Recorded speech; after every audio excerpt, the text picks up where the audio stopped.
तो रांची में एक तरफ जहां ईडी कार्यालय में सीएम से पूछताछ हो रही है, तो दूसरी तरफ मोरहाबादी मैदान में कार्यकर्ताओं का जमावड़ा लगा है। इन सब के बीच मुख्यमंत्री आवास पर मंत्रियों और विधायकों का जुटान है। नेता से लेकर कार्यकर्ता तक केंद्र सरकार और जांच एजेंसियों की कार्यशैली पर सवाल उठा रहे हैं।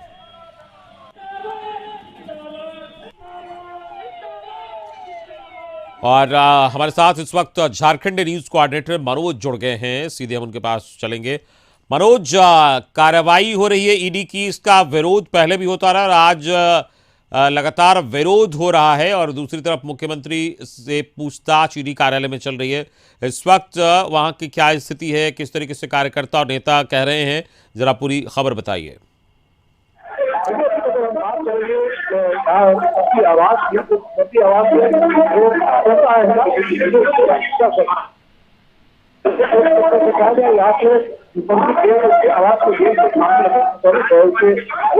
जो है कार्यकर्ता यहाँ बैठे हैं और तमाम जो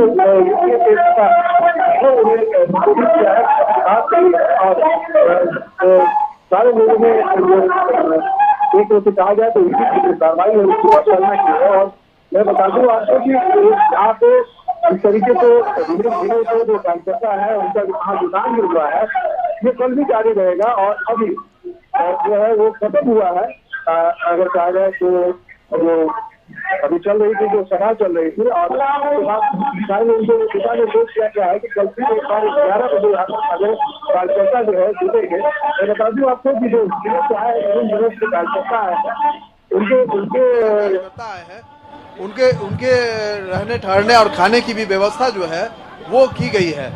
तो एक तरह से कहा जाए तो कल भी यही दृश्य लगभग यही रहेगा। और जिस तरीके से यहाँ पे सारी चीजें सामने आ रही हैं, आपको मैं बता दूं कि अभी अगर पूछताछ की बात करें तो पूछताछ चल रही है। हमारे साथ में जेएमएम के नेता है, आप देख सकते हैं पीछे जमावड़ा जो है वो लगा हुआ है, अब लौट रहा है हुजूम। अंतु तिर्की जो है, जो काफी पुराने जेएमएम के कार्यकर्ता रहे, जिला अध्यक्ष रहे हैं, कई पदों पे रहे हैं। आप बताइए कि आज जिस तरीके से लोगों का जमावड़ा हुआ और अभी ईडी अभी भी पूछताछ कर रही है, सुबह करीब लगभग 12 बजे के करीब वो ईडी कार्यालय पहुंचे थे, क्या करें? देखिए, ईडी वाले बुलाए थे माननीय हेमंत सोरेन जी को, तो वो गए कानून का पालन करते हुए, उनके आदेश का पालन करते हुए ईडी के पास में गए हैं। वो अपना जो भी उनसे पूछताछ होगा उसका जवाब दिया जाएगा। लेकिन जिस तरह से जो हो रहा है झारखंड में, ये सही नहीं हो रहा है। ये भारतीय जनता पार्टी के जो केंद्र की सरकार है, उस केंद्र के सरकार के कहने पर ईडी जिस तरह से दबाव बना रही है, ये सही नहीं है। ये हम नहीं कह रहे हैं, ये पूरे देश की जनता देख रही है कि जिस तरह से गैर भाजपा राज्य में जो सरकार है, गैर भाजपा सरकार है, जिस राज्य में है, उस राज्य के लोगों को लोग अस्थिर करने का कोशिश कर रहे हैं। मनोज, आप हमारे साथ बने रहिए। संवाददाता सोहन सिंह हमारे साथ ईडी ऑफिस से जुड़ गए हैं, सीधे उनके पास हम चलेंगे। सोहन, ईडी ऑफिस के बाहर आप खड़े हैं, लंबी पूछताछ वहां चल रही है, किस तरीके का माहौल वहां है, क्या कुछ जानकारी मिल रही है?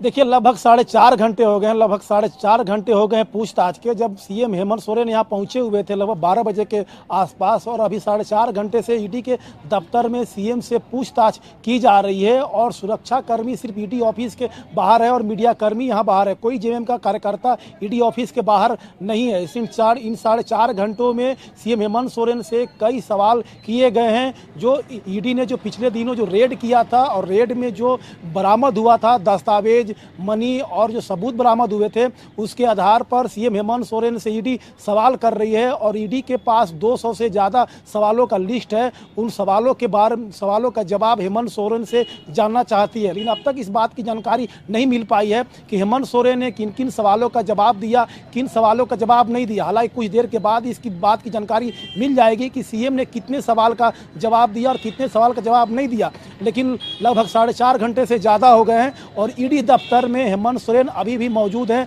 और इनसे पूछताछ की जा रही है। आपको दिखाना चाहेंगे कि ये ईडी का रीजनल ऑफिस है और इसी ऑफिस में हेमंत सोरेन लगभग 4.5 घंटे से मौजूद हैं। और ईडी हेडक्वार्टर से जो टॉप 3 ऑफिसर रांची पहुंचे हुए थे, ज्वाइंट डायरेक्टर, असिस्टेंट डायरेक्टर, वो सीएम हेमंत सोरेन से पूछताछ कर रहे हैं। निश्चित तौर पर जो आरोप लगे थे कि 1000 करोड़ का अवैध खनन का घोटाला हुआ है झारखंड के साहेबगंज जिले में, और जिस तरह मुख्यमंत्री के विधायक प्रतिनिधि पंकज मिश्रा मिश्रा अरेस्ट हुए थे, प्रेम प्रकाश अरेस्ट हुए हैं और भी कई लोग अरेस्ट हुए हैं। उनकी गिरफ्तारी के बाद उनके जो ठिकाने, उस ठिकाने पर छापेमारी के बाद ईडी ने जो दस्तावेज बरामद किया था, उस दस्तावेज के बरामद होने के बाद ईडी ने मुख्यमंत्री से सवाल करना चाहा, इसलिए मुख्यमंत्री को ईडी ने सम्मन जारी बिल्कुल किया सोहन, था। आप बने रहिए हमारे साथ। मुख्यमंत्री संवाददाता सोहन सिंह जुड़े हुए हैं ईडी ऑफिस से और हमारे Jharkhand news coordinator Manoj CM आवास से जुड़े हैं। मनोज के पास चलेंगे। मनोज, अगर सीएम आवास की बात करें तो वहां पर जमावड़ा लगा हुआ है, समर्थन में लोग वहां पहुंचे हैं और जरा हम चाहेंगे आप वहां जो नेता और कार्यकर्ता हैं उनसे भी बातचीत कीजिए और बताइए किस तरीके से इस पूरी कार्रवाई पर वो अपनी प्रतिक्रिया दे रहे हैं। जी बिल्कुल अमित, मैं कार्यकर्ताओं से, नेताओं से भी बात कर रहा हूं और मैं बता दूं आपको कि जब आज ईडी कार्यालय जा रहे थे मुख्यमंत्री, उसके पहले संवाददाताओं को संबोधित किया था उन्होंने, प्रेस को संबोधित किया था और ईडी के ज्वाइंट डायरेक्टर को जो उन्होंने पत्र लिखा था उसकी एक प्रति भी जारी की थी, जिसमें उन्होंने उनपे जो आरोप लगे थे उन आरोपों को सिरे से खारिज किया था और तथ्यात्मक तरीके से उन सारे तथ्यों को सामने रखा था। और मैं अभी आपको हुजूम में दिखाना चाहता हूं कि किस तरीके से जो लोग हैं यहाँ पे सुबह से जुटे हुए थे और अब वो अपने अपने ठिकाने पे जा रहे हैं, जहाँ पे उनके ठहरने रहने खाने की व्यवस्था की गई है और इन्हें ये दिशा निर्देश दिया गया है कि कल सुबह फिर आएंगे। और जो कार्यकर्ता यहाँ पे जो आ रहे हैं सारे लोग, हम इनसे बात करने की कोशिश करते हैं। आप बताइए आगे की रणनीति क्या होगी? कल भी बुलाया गया आप लोगों को। देखिए, आगे की रणनीति तो हम लोगों की थी, कार्यकर्ताओं की रणनीति ये थी कि हम लोग यहीं आज सोएंगे, रास्ते में ही सोएंगे जब तक कि हेमंत सोरेन हमारे नेता आ नहीं जाते हैं। लेकिन हमारे केंद्र के पदाधिकारियों ने कहा कि नहीं, आप लोग अपने अपने गंतव्य की ओर चले जाइए, जरूरत पड़ेगा तो फिर आप आ जाइएगा। लेकिन लोग मानने को तैयार नहीं हैं, अभी फिर यहीं रुक रहे हैं। कोई मोराबादी में रुकेंगे, मैदान में ही रुकेंगे, लेकिन जाएंगे नहीं। बहुत दूर से लोग आए हैं, कोई पाकुड़ से आए हैं, गढ़वा से। नहीं, आपको मैं दिखा दूं कि एक नजारा यह है कि पारंपरिक हथियारों से सज धज करके यहाँ सारे कार्यकर्ता जो है पहुंचे हैं। आप देख सकते हैं कि इनके हाथों में जो है वो पारंपरिक हथियार है और ये जो कार्यकर्ता यहाँ हैं उनसे पूछते हैं इस तरीके से हथियार को लेकर के यहाँ पे आए हैं, क्या कहते हैं? ये तो हमारा मौलिक अधिकार है कि हम हथियार लेके चलना, ये आज नहीं, हमारे पूर्वज के समय से ही इस तरह का जो पारंपरिक हथियार है ये कि हम लोग चलते हैं, इसमें कोई किसी को कोई नुकसान नहीं होना नहीं है। लेकिन जिस तरह का ईडी वाले को आगे करके भारतीय जनता पार्टी जो अपना राजनीतिक रोटी सेकना चाह रही है, ये कहीं से सही नहीं है। हम भारतीय जनता पार्टी वाला को हम बता देना चाहते हैं कि झारखंड मुक्ति मोर्चा डरने वाली पार्टी नहीं है। झारखंड मुक्ति मोर्चा का उदय ही आंदोलन से हुआ है और झारखंड मुक्ति मोर्चा आंदोलन की पार्टी है और झारखंड मुक्ति मोर्चा का आंदोलन का परिणाम है कि ये आज झारखंड अस्तित्व में आया है और ये झारखंड में हम लोग रहते हैं। इस बात को समझ ले, झारखंड मुक्ति मोर्चा डरने वाले नहीं है। इसीलिए कल फिर बुलाया गया है सारे लोगों को। जी हाँ, कल हम सभी लोग फिर जमा होंगे। कार्यकर्ताओं ने फैसला किया है कि कल हम लोग फिर आएंगे। हम लोग हेमंत सोरेन जी से आज हम लोगों की मुलाकात नहीं हो पाई, हम लोग उनको आभार व्यक्त करना चाहते थे, उनको धन्यवाद देना चाहते थे, लेकिन आज हम लोग मनोज हम जरा चाहेंगे आप इनसे जानिए कि कल फिर आने का निर्देश दिया गया, क्या कुछ खास निर्देश भी दिया गया ईडी ऑफिस के हैं सीएम पूछताछ के लिए? पार्टी की कल जेएमएम की बैठक हुई और तमाम जो यूपीए के लोग थे उनकी बैठक हुई, कुछ खास निर्देश भी मिला है क्या सरकार को लेके और कुछ आगे की रणनीति को लेके? देखिए अमित, अगर हम बात करेंगे जो यूपीए की कल बैठक हुई थी और तमाम जो बड़े नेता यहाँ बैठे थे, तमाम विधायक मंत्री, तो उसमें एक स्पष्ट तौर पे निर्देश दिया गया था सभी विधायकों को कि वो रांची नहीं छोड़ेंगे। और आज अगर हम सांसद विजय हांसदा है हमारे साथ, अगर हम कहेंगे यहाँ पे काफी बड़ी संख्या में कार्यकर्ता जुटे थे, कल देर रात तक बैठक हुई, आज भी मुख्यमंत्री, क्या दिशा निर्देश है मुख्यमंत्री का?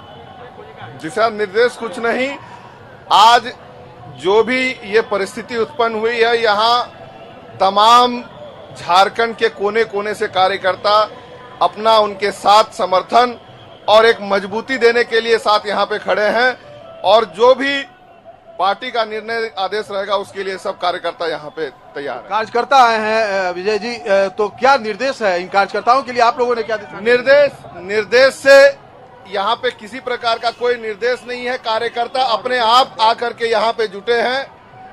जी मनोज, आप बने रहिए। फिलहाल सोहन भी हमारे साथ ईडी ऑफिस से जुड़े हैं, सोहन के पास चलेंगे। सोहन, ईडी ऑफिस के बाहर आप खड़े हैं, क्या कुछ गतिविधि नजर आ रही है वहां? लंबे पूछताछ मुख्यमंत्री से चल रही है। देखिए 4.5 घंटे हो गए हैं पूछताछ के, और 4.5 घंटे से ज़्यादा पूछताछ का समय हो गया है, और अभी भी कितनी देर की पूछताछ होगी अब तक इस बात की जानकारी नहीं मिल पाई है। लेकिन जो जानकारी मिल रही है कि अभी भी 1 से 2 घंटे सीएम हेमंत सोरेन ईडी दफ्तर में रहेंगे। लगभग 1-2 घंटे के बाद सीएम यहाँ से निकलेंगे। जो सुरक्षा कर्मी हैं वो अभी तैनात हैं, लेकिन जब सीएम पहले यहाँ पर जब पहुँचे हुए थे तो यहाँ सुरक्षा कर्मी यहाँ पर अलर्ट मोड में थे, और रांची के एसएसपी और डीसी भी यहाँ पर पहुँचे हुए थे। लेकिन अभी कोई अधिकारी यहाँ पर नहीं है, तो निश्चित तौर पर ये हम अंदेशा व्यक्त कर रहे हैं कि 1 से 2 घंटे सीएम हेमंत सोरेन अभी भी ईडी दफ्तर में रहेंगे, और उनसे कई सवाल और कई जवाब किए जा रहे हैं। और जो ईडी की कार्रवाई है अब उस पर अब निर्भर करता है कि ईडी ने सम्मन जारी किया था हेमंत सोरेन को, और हेमंत सोरेन ईडी दफ्तर पहुंच भी गए हैं। लेकिन इसके आगे की और कार्रवाई क्या होगी? क्या ईडी कल भी या उसके अगले दिन सीएम हेमंत सोरेन को सम्मन जारी करके ईडी दफ्तर बुलाएगी पूछताछ के लिए? तो अब जब सीएम यहाँ से निकलेंगे तब इस बात की जानकारी मिलेगी कि उन्हें दोबारा कब बुलाया गया। लेकिन फिलहाल कहा जाए तो ईडी दफ्तर में सीएम है और उनसे सवाल चलिए, इस पूरी बातचीत के लिए बहुत बहुत शुक्रिया सोहन आपका, और मनोज आपका बहुत बहुत शुक्रिया इस पूरी बातचीत के लिए, इस पूरी जानकारी देने के लिए। तो इस वक्त हमारे साथ जुड़े थे सीएम आवास से हमारे झारखंड न्यूज कोऑर्डिनेटर मनोज, और ईडी दफ्तर के बाहर से सोहन हमारे संवाददाता जुड़े थे, और हमने आपको दिखाया किस तरीके से वहां पर ईडी की पूछताछ चल रही है। और मुख्यमंत्री आवास के बाहर काफी गहमा गहमी है, कार्यकर्ता नेता वहां पहुंचे हैं अपने नेता के समर्थन में।